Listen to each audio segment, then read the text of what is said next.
Hello guys, welcome to Barca Forever, the channel that brings you all the news, updates and just general discussions surrounding the world of the blue and red. The best team in the world, FC Barcelona. Let's get into it.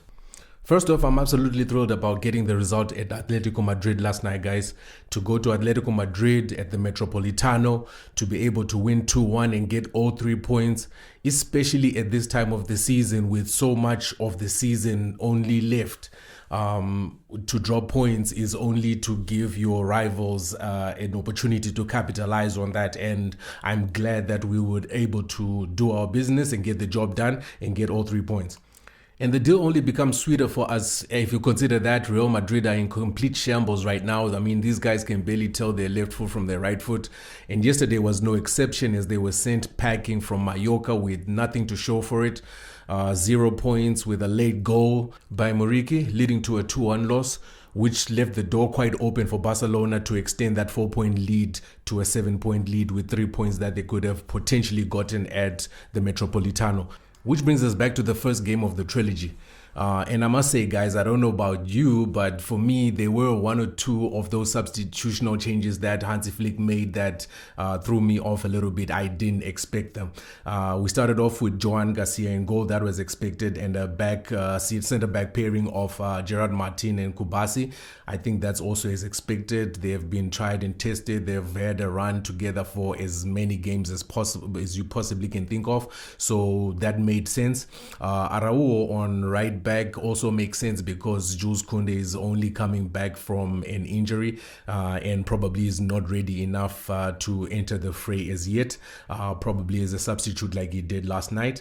Joao Cancelo makes a lot of sense because again Balde is out on injury, also about to come back, but in any case, if you compare form, you would say even if Balde was not injured, Joao Cancelo would still start ahead of Alejandro Balde anyway. The one that threw me off in the midfield was Eric Garcia. I would have expected maybe Bernal to have started there, but it is what it is. Eric Garcia has also played there numerous times, and we all know he's a very versatile player who is very much trusted by Flick in all those positions that he always places him in. So I think it also makes sense to be there, but that's one of the changes for me that just threw me off. Pedri, of course, a healthy Pedri, I always say, is always Pedri that is going to start any match in any team, anywhere. And then, of course, in our front three, or rather in the mid, we had Fermin Lopez, who was being winged by Lamine Yamal and Rashford on either side. And then my other surprise was playing Dani Olmo as a false 9. Now that's something that we haven't seen a lot of. I mean, we haven't seen that very often, if at all. I can remember any game, perhaps when he was making certain changes during a match, but we have never seen Dani Olmo start there. Correct me if I'm wrong in the chat and in the comments, but anyway, it was a bit of a surprise seeing him there. Now, when it comes to the game itself, both teams were quite open. Both teams wanted to play on the front foot. Both teams wanted to possess the ball. Both teams wanted to press high. Both teams wanted to attack. And you expected that, especially from Barcelona. Like from my last video, the things that I said about Barcelona is you're just going to get one gear from Barcelona, and that's go. We know the high press, we know the high line and everything that comes with it. What I did say was that Atletico, because they are not really considering themselves to be in the title race, their idea is they are going to try and test themselves against Barcelona to see what works for them going into the Champions League matches. And I think that's the approach that they are going to have. They were trying to test it out. They are going to draw from something that worked for them. And I said the one thing that it worked for them was the first Copa del Rey game that they beat us 4-0.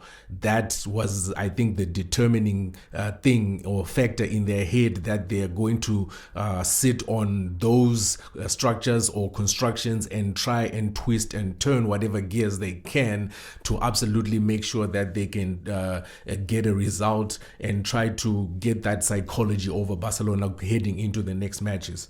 Atletico Madrid showed up with focus. They had great intensity. They pressed us high up the field. They were trying to possess the ball as much as they could and expose our high line. And they certainly were creating chances. One notable one is the one that Griezmann dribbles past our defense, only for him to let us off the hook by handing Joan Garcia the goal. And most obviously is the one Lenglet puts over the top of the defense. I think Gerard Martin was a little bit out of position, and Juliano runs onto it and scores the first goal for Atletico Madrid. However, it doesn't take us long to equalize after that. I think it was only 3 or 4 minutes. A 1-2 between Dani Olmo and Rashford lets Rashford into the 18 area, and he unleashes a shot with his left foot, which goes through the keeper's legs into the back of the net, and that was our equalizer. After that, there wasn't really anything to go by, considering that before and a little bit after that, the match was pretty evenly balanced. Maybe Barcelona had a slight edge over Atletico Madrid in terms of possessing the ball and keeping control over it. But in terms of the chances created, I think it was pretty even, going 50-50 either way.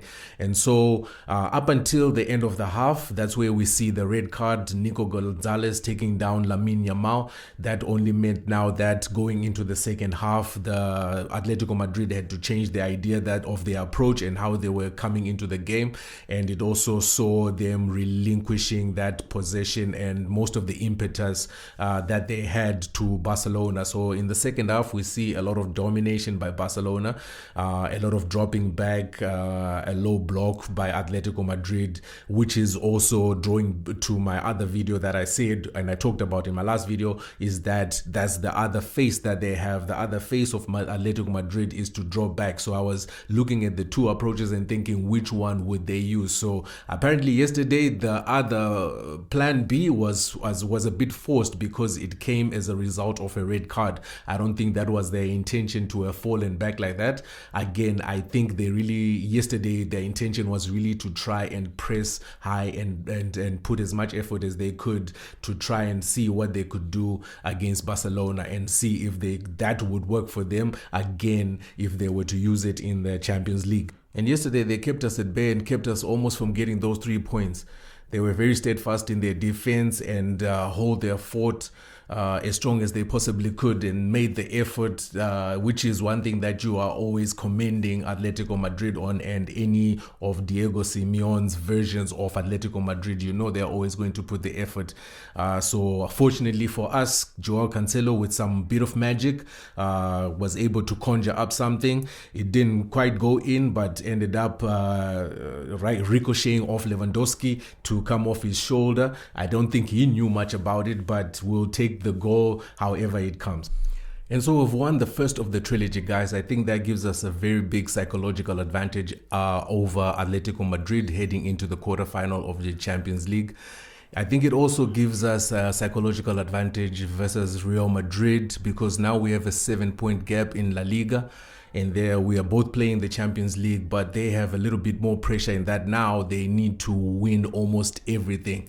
Whereas in our case, we are able to, I think, have a space to rotate players, and we might not necessarily need to use all of our best players with a lot of intensity, especially with the short run of games that we are having at the moment. We need to spread out the games amongst our players so that we rotate, everybody remains fresh and ready to go for the last push of all the titles that we can possibly get as of right now till the end of the season.